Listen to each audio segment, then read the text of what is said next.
নমস্কার বন্ধুরা, আপনাদের সবাইকে স্বাগত জানাই। আমি আজকে একটা রেসিপি নিয়ে এসেছি, একদম দোকানের মতো কি করে ধোসা বানানো যায়।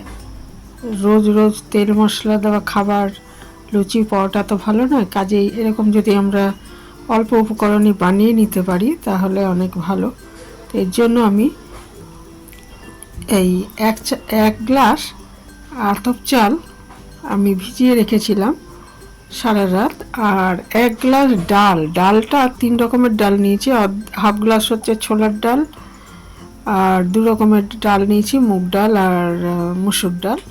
তো প্রথমে সারা রাত ভিজিয়ে রাখার পর আতপ চালটা একটু আদা আর কাঁচা লঙ্কা দিয়ে পেস্ট করে নিলাম, যেটা আমার আগেই দেখালাম। আর তারপর ওর মধ্যেই গ্রাইন্ডারে আমি ডালটা পেস্ট করে নিলাম। 3 রকমের ডাল আছে, আগেই বলেছি। ডাল চাল সবই ভালো করে ধুয়ে সারা রাত ভিজিয়ে রেখেছিলাম। তারপরে এই চালের পেস্টটা এবং ডালের পেস্ট এটা, আর চালের মধ্যে কাঁচা লঙ্কা আর আদা দিয়ে দিয়েছিলাম। এটা এক পাত্রে নিয়ে পরিমাণ মতো নুন দিয়ে দিলাম। নুনটা আমি এখানে হাফ চামচ ব্যবহার করেছি, পরিমাণ বুঝে ব্যবহার করবেন। তো হাফ চামচ মোটামুটি ঠিকই ছিল। পিঙ্ক সল্ট ব্যবহার করেছি। পিঙ্ক সল্ট খুবই ভালো, বিশেষ করে যাদের থাইরয়েড আছে সবার জন্যই ভালো। এটা আমি রেখে দিচ্ছি, আর ওইদিকে একটা পুর করে নিচ্ছি। এটা আমি যে ধোসাটা বানাবো তার মধ্যে আলুর পুর দেব, সেই জন্য আমি 2টো সেদ্ধ আলু আগেই রেখে দিয়েছিলাম, সেদ্ধ করা আলু।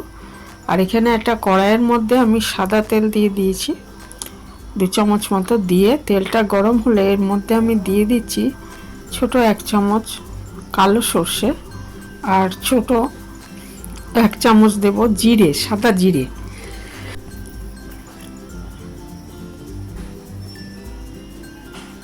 সাদা জিরে আর কালো সর্ষেটা হয়ে গেলে আমি 1 চিমটি বা ছোট চামচের 4 ভাগের 1 ভাগ ধরুন দিয়ে দিলাম হিংটা দিলে খেতে যেমন ভালো হবে, সুন্দর একটা গন্ধ হবে, আর স্বাস্থ্যের জন্য ভালো হিং।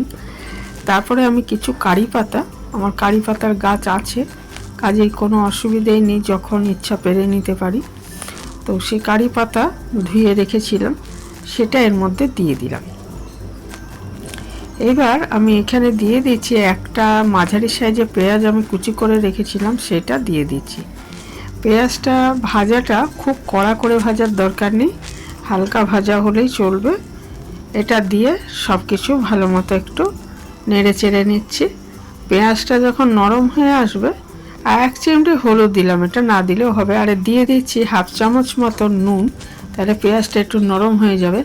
আর একটু ছোলার ডাল ভেজা রেখে দিয়েছিলাম, এখানে শুকনো ছোলার ডালও ব্যবহার করতে পারেন বা অড়হরের ডাল ব্যবহার করতে পারেন। দিয়ে এটাকে একটু ভেজে নিচ্ছি, একটু ছোলার ডাল এইভাবে দিয়ে দিচ্ছি, তাহলে খেতে খুব ভালো লাগবে। আর এর মধ্যে এরপরে এই পেঁয়াজটা যখন নরম হয়ে যাবে, খুব লাল করে ভাজার দরকার নেই, মোটামুটি ভাজা হলেই হবে। এর মধ্যে সেদ্ধ আলুটা দিয়ে দিচ্ছি। নুন তো আগেই দিয়েছি, দেখিয়েছি, তাহলেই আমার তারপরে এটা একটু নেড়ে চেড়ে নেব। সেদ্ধ আলুটা একটু হাত দিয়ে ভেঙে নিয়েছি, কিন্তু একদম পেস্ট করতে হবে না, তাহলে ভালো লাগবে না খেতে। একটু মানে ভেঙে নেব, কিন্তু একটু টুকরো টুকরো থাকবে আর কি আলু, এই যে দেখুন এইভাবে আর কি, তাহলে খেতে খুব ভালো লাগবে। একদম আমি গ্রেট করে নিতে পারতাম, কিন্তু তার থেকে এইটাই স্বাদ বেশি হয়, সেই জন্য এইভাবে নিয়েছি, হাত দিয়ে একটু ভেঙে নিয়েছি সেদ্ধ আলু দিয়ে। এটা খুব ভালো মতো নেড়ে চেড়ে দিচ্ছি, একটু ভাজা ভাজা হয়ে যাবে, খুব কড়া নয়, একটু হালকা ভাজা ভাজা মতো হয়ে যাবে, তখন এটা নামিয়ে ঠান্ডা করে নেব। আর ওইদিকে এটা হয়ে গেল পুর। আর ওইদিকে আমি চালের পেস্ট আর ডালের পেস্ট নুন দিয়ে রেডি করে রেখেছিলাম, সেটার মধ্যে আমি এবারে আমি হাফ চামচ বেকিং সোডা, মানে খাবার সোডা ওর মধ্যে মিশিয়ে দেবো, তাহলে খুব ভালো হবে। আর একটা জিনিস আমার বলা হয়নি, যে চালটা যখন আমি ভিজিয়েছিলাম ওই চালটা আতপ চাল নিয়েছি, আমার কাছে গোবিন্দভোগ চাল ছিল তাই সেটাই নিয়েছি। সাধারণ আতপ চালেও হবে, সাধারণ আতপ চালেই সাধারণত করা হয়। আর ওর মধ্যে আমি কিন্তু 1 চামচ মেথি দানা দিয়ে দিয়েছিলাম, যেটা আমার বলতে ভুলে গেছি। এই যে চাল আর ডালের পেস্টটা, তার মধ্যে আমি 1/2 চামচ বেকিং সোডা বা খাবার সোডা দিয়ে খুব ভালো মতো নেড়ে নিচ্ছি। মানে ধোসাটা যখন বানাবো তখনই কিন্তু খাবার সোডাটা দেবেন, আগে দিয়ে রাখার দরকার নেই।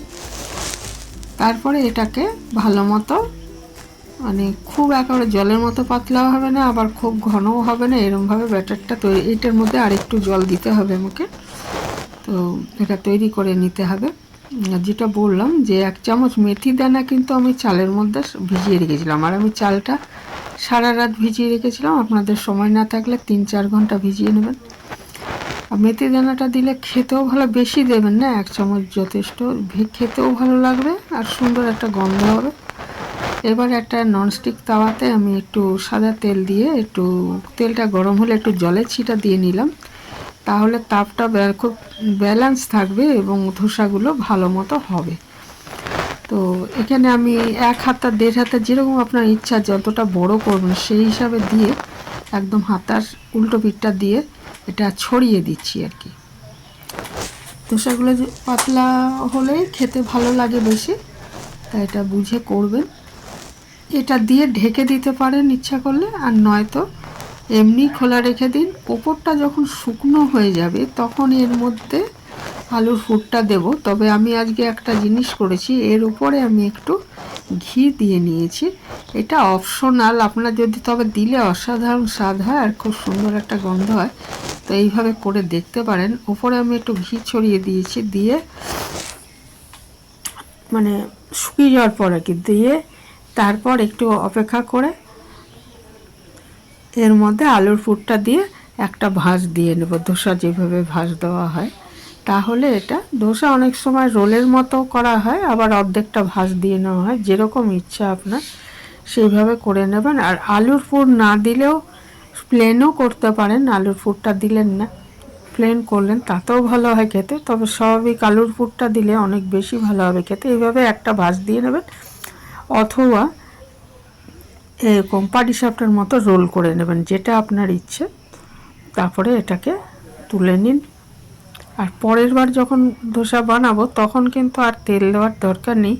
ওই তাওয়াটার মধ্যে একটু জলের ছিটা দিয়ে তারপর ব্যাটারটা দিয়ে দিন, আর একইভাবে ধোসাগুলো করে নিন। এই যে এইবার আর আমি তেল দিলাম না, শুধু একটু জল ছিটিয়ে দিলাম তাওয়ায়। তারপর আমি ব্যাটারটা দিয়ে দিচ্ছি, দিয়ে হাতার সাহায্যে ছড়িয়ে দিচ্ছি, এবং ওপরটা শুকনো হয়ে গেলে একটু ঘি মাখিয়ে দিয়েছি, দিয়ে ওপরে তারপরে এটা আলুর পুরটা দিয়ে তারপরে একটা ভাঁজ দিয়ে দিচ্ছি। এইভাবে সমস্ত ধোসাগুলো করে নিন, অসম্ভব ভালো হয় খেতে আর ভীষণ হেলদি। প্রায় নামমাত্র তেল নেই তেলের মধ্যে, শুধু তাওয়াটা একটু ব্রাশ করার জন্য যেটুকু তেল। আর পরেরগুলোর বেলায় আর তেল দেওয়ার দরকার নেই, একটু জল ছিটিয়ে দিয়ে ওইখানে এইভাবে প্রতিটা ধোসা করে নিতে পারবেন। এই ছিল আমার আজকের রেসিপি।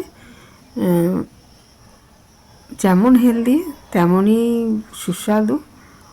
যারা এইভাবে কখনো করেননি করে দেখতে পারেন, সকালে করতে পারেন আদর্শ জলখাবার, আর ইচ্ছে করলে রাতেও খেতে পারেন ডিনারে। তো সাউথ ইন্ডিয়ান খাবার এমনি খুব হেলদি হয়।